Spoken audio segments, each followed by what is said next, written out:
Okay. Good morning. If it's the morning for you when you watch this, it is the morning for me. It's 3 minutes past 6, but I got up super early at 8 minutes past 5 because I wanted to make sure that I had some self-care time before speaking with you. So I'm speaking a little quieter than normal because my boys are still asleep and I don't really want to wake them up. So my self-care this morning was pink porridge and writing myself out a little list of things that are important to me today so that I feel organized. And pink porridge is just amazing. Okay, if you want the recipe, just let me know. It's dead easy. Right, so we are on day 2 today of self-care success for mamas, 5-day challenge. And I just want to say thank you to each and every one of you that has emailed me or posted or commented in the Facebook group Discovering Yes with your self-care ideal plans and your one thing that you are going to do each day this week. And honestly, I'm just kind of like bowled over, like the courage that some of you have shared in kind of saying that actually it was really quite difficult for you. And others of you noticing that as you wrote out this list, you suddenly realized that actually some of this is far more doable than I realized. It just had not been on your mind. And seeing photographs of people's lists, seeing photographs of people's self-care baskets, it's just been like, it's one day and already I'm seeing this amazing surge of kind of energy bubbling up and just increasing the self-care in everyone's lives. So yes. So today I want to ask you, when you were writing that list or when you think about self-care, what is stopping you? Okay, what is stopping you from building more self-care into your life? And for some of you, the question might even be, what is stopping you from having any self-care in your life? One of the reasons that I decided to do this self-care challenge was because it became apparent to me in discussions with my clients and with the wonderful parents in Discovering Yes, that quite a lot of you amazing mums don't have any self-care in your life. It's everything is about your children or your home or your partner or your job, and you share that you come at the bottom of the list, and some of you are not happy about this and others of you are resigned to it, but you're worth it. You are so worth it. Like, every single part of your being is worthy of being taken care of. And you are a human being, just like your children, just like your partner, just like your boss or your colleagues. You are a human being who has needs. And a significant part of yes parenting is saying yes to your own needs in order to say yes to the needs of those around you. So what is stopping you? Okay, so from my own experiences and also talking to moms for quite some time, one of the things that they say is, I feel guilty. I feel guilty if I take time for myself. I also have experienced myself and have heard regularly, I don't have time for self-care. Who has time for that? Or I don't have the energy. God, I'm so tired at the end of the day. I don't have the energy for self-care. Or I'm too tired to get up early. So, I just don't have the energy. Or, it's kind of like, it's all well and good doing self-care, but, what am I going to do? I don't know what I want to do. And I'm sure there are all sorts of other reasons that might be stopping you. Oh, and the other reason I forgot to mention is sometimes we don't do self-care because we're worried about what other people will think. Like, we are often quite swayed by the messages that we hear from the people around us, whether that's friends and family or whether that's a voice in the past or whether it's other people or society. And so because we worry about what they might think of us, we don't do it. And a brilliant example of that was a conversation I was in a little while ago, where a mum was talking about the fact that she really wished she could get a cleaner, but she had a lot of thoughts about getting a cleaner in terms of what would other people think, like that she wasn't cleaning her own home and things. And my goodness, get a cleaner. Honestly, having a cleaner is just amazing, and it's absolutely fine to have a cleaner.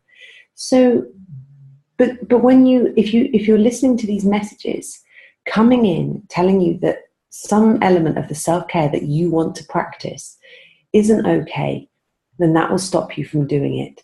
But you are so worthy of taking time to care for yourself. So if my first question is what's stopping you, and now that you've had a moment to think about that, or you can take some time later to think about that, my next question would be, what are you making that mean? Okay, so for example, if you say, well, I'm too tired for self-care, then I would say, what are you making that mean?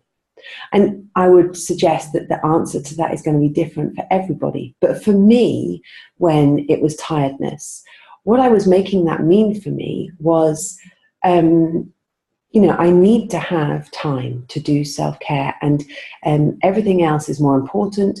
So I've got to do everything else first, and only then, if I have time left over, can I do self-care.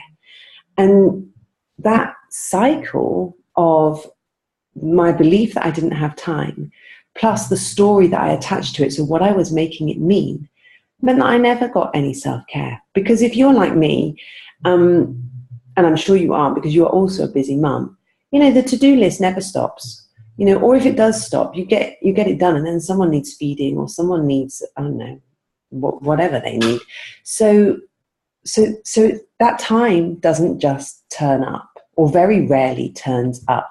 Or when someone else tries to give you that time, let's say someone else babysits or comes over for an hour to play with the kids or something like that,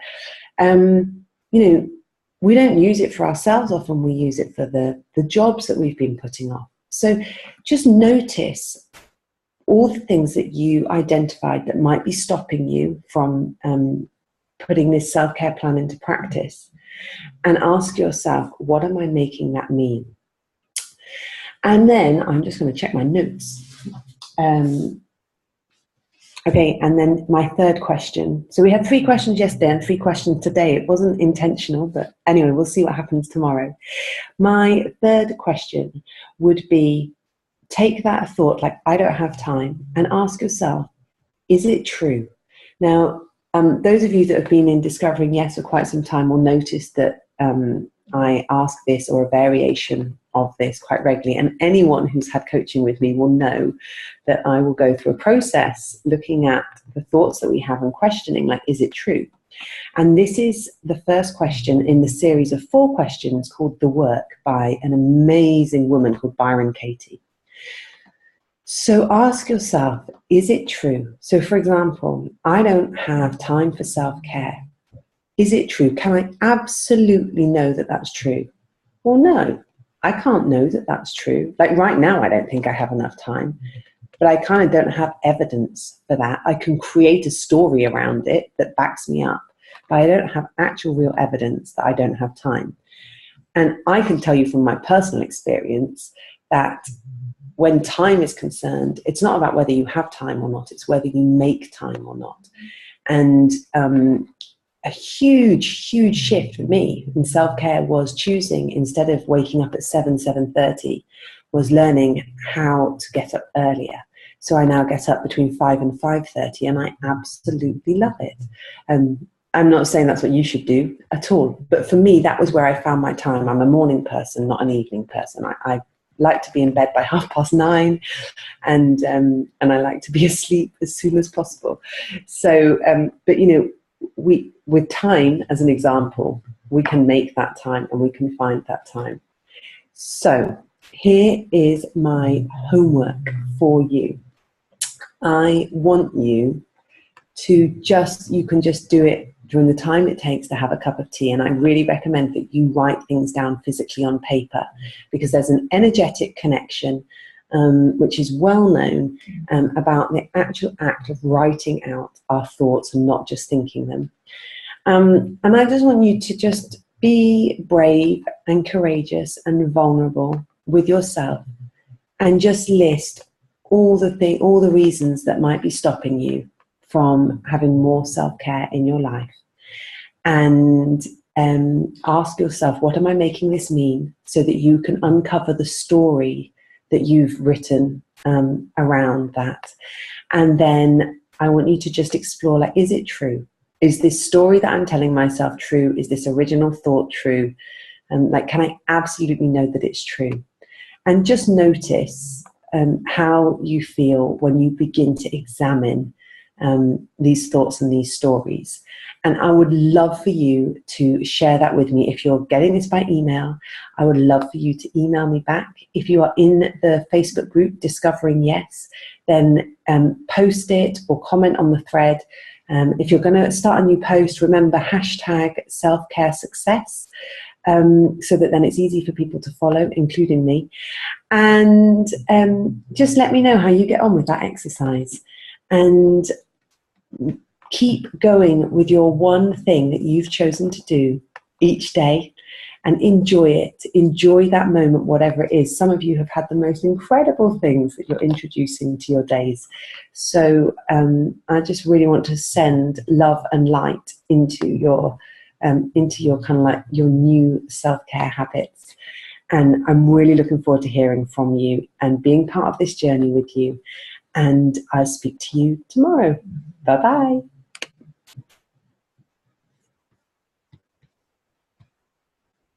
Okay, I am going now. Bye.